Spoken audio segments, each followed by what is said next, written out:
This is my game called Pool, and um, I'm going to show you how it works.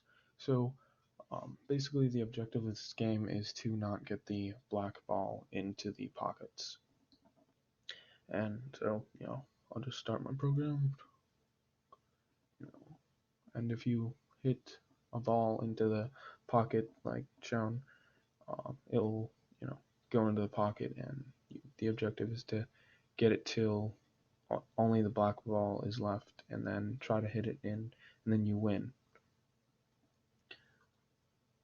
And then I'll just show you, demonstration. Also, the white ball can't go into the pockets, so you don't mess up the game.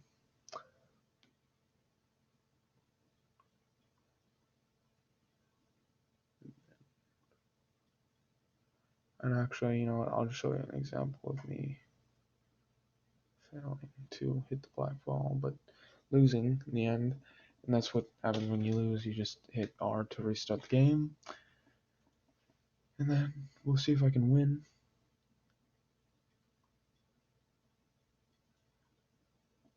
And you can also hit the ball when the cue ball stops. And you don't have to wait for the balls to stop.